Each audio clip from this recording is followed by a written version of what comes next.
ఎన్నికల ప్రచారంలో వైఎస్ షర్మిల మాట్లాడుతున్నారు. ఇప్పుడు లైవ్ చూద్దాం. రాజధాని కూడా కట్టలేకపోయాడు చంద్రబాబు గారైనా అటు జగన్మోహన్ రెడ్డి గారైనా. బీజేపీ పార్టీ పైసా సాయం చేయలేదు మన రాజధాని విషయంలో.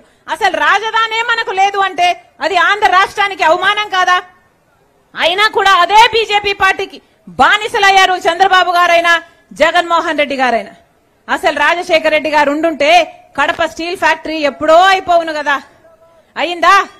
అయిందా కడప స్టీల్ ఫ్యాక్టరీ? చంద్రబాబు గారు దాన్ని విస్మరించారు. ఆఖరికి జగన్మోహన్ రెడ్డి గారు రాజశేఖర రెడ్డి గారి కొడుకయ్యుండి ఎన్నిసార్లు దానికి శంకుస్థాపనలు చేశారు తప్పితే ఆ ప్రాజెక్టు ఒక్క అడుగైనా ముందుకు వెళ్ళిందా? ఈ రోజు వరకు ఖాళీగానే పడి ఉన్నాయా ల్యాండ్లన్నీ? ఎవరు బాధ్యులు? రాజశేఖర రెడ్డి గారు ఉండుంటే ఇది ఎప్పుడో అయిపోయేది. కానీ శంకుస్థాపనలు వేయడానికి వచ్చినప్పుడల్లా శంకుస్థాపనలు వేయడానికి తప్పితే ఆ ప్రాజెక్టును వాడుకున్న పాపాన పోలేదు జగన్మోహన్ రెడ్డి గారు. కడప స్టీల్ ఫ్యాక్టరీ వచ్చుంటే ఎంతమందికి 1,00,000 మందికి ఉద్యోగాలు వచ్చేవి. ఇక్కడ ఎంపీ అవినాష్ రెడ్డి గారు వైసీపీ ఎంపీగా ఉండి కూడా ఏం చేశాడు అని అడుగుతున్నాం.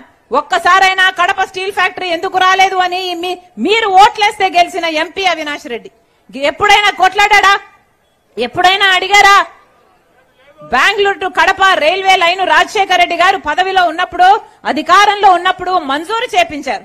కానీ జగన్మోహన్ రెడ్డి గారు అధికారం లేకొచ్చాక అసలు అవసరమే లేదన్నారే. ఎంత సులభంగా అనేశారు. మరి డెవలప్మెంట్ ఎలా జరగాలి? ఇదేనా మీ రాజకీయం? ఇదేనా మీ నాయకత్వం? కడప ప్రజలకు సమాధానం చెప్పాల్సిన అవసరం లేదా? ఈరోజు ఇదంతా ఒక ఎత్తైతే ఈరోజు జగన్మోహన్ రెడ్డి గారు సిబిఐ ఎవరైతే నిందితుడు అని చెప్తుందో, సిబిఐ ఏ అవినాష్ రెడ్డి గారిని వివేకానంద రెడ్డి గారి హత్య కేసులో నిందితుడు అని చెప్తుందో అదే అవినాష్ రెడ్డి గారికి సీట్ ఇవ్వడం జరిగింది, టికెట్ ఇవ్వడం జరిగింది, ఎంపీ టికెట్. ఇది అడ్డుకోవడానికే ఈరోజు రాజశేఖర రెడ్డి బిడ్డ ఈరోజు ఎంపీగా పోటీ చేస్తుంది. మీ అందరూ ఆలోచన చేయాలి. హత్య రాజకీయాలను ప్రోత్సహించే వాళ్లకు ఓట్లేయకూడదు అన్న నిర్ణయం మీరు తీసుకోవాలి. మీ అందరి సాక్షిగా మరొక్కసారి జగన్మోహన్ రెడ్డి గారిని ప్రశ్నిస్తున్నాం.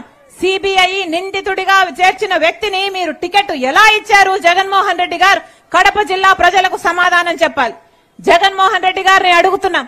వివేకానంద రెడ్డి గారు చచ్చిపోతే ఆ టీవీలన్నీ ఆ రోజంతా హార్ట్ అటాక్ అని చెప్పారే, అసలు ఇల్లంతా రక్తం ఏరులై పారిందే. ఎందుకు చెప్పింది సాక్షి టీవీ ఆ హార్ట్ అటాక్ అని? జగన్మోహన్ రెడ్డి గారు ఇంతవరకు సమాధానం చెప్పలేదు.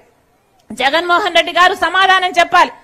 అధికారం రాకముందేమో సిబిఐ ఎంక్వైరీ కోరిన జగన్మోహన్ రెడ్డి గారు అధికారం వచ్చిన తర్వాత సిబిఐ అవసరం లేదు అని ఎందుకన్నాడో జగన్మోహన్ రెడ్డి గారు కడప జిల్లా ప్రజలకు సమాధానం చెప్పాలి. జగన్మోహన్ రెడ్డి గారికి ఏది దాచిపెట్టడానికి లేకపోతే, ఏ రహస్యము లేకపోతే మీకు సిబిఐ ఎంక్వైరీ చేసుకుంటే ఏమి, ఇంకొక ఎంక్వైరీ చేసుకుంటే ఏమి? జగన్మోహన్ రెడ్డి గారు ప్రజలకు సమాధానం చెప్పాల్సిన అవసరం ఉంది.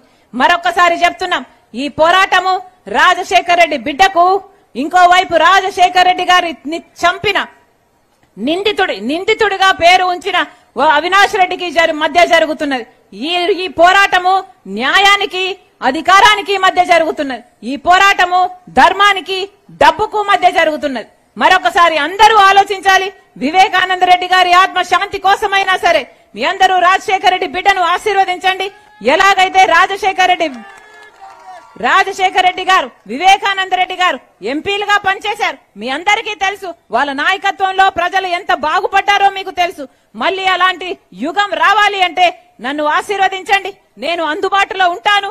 మీ ఎంపీగా మీకు సేవ చేసుకునే భాగ్యం నాకు అవకాశం దయచేయమని ప్రతి ఒక్కరిని మీ రాజశేఖర రెడ్డి బిడ్డ శిరస్సు వంచి చేతులు జోడించి మనస్ఫూర్తిగా కోరుకుంటుంది.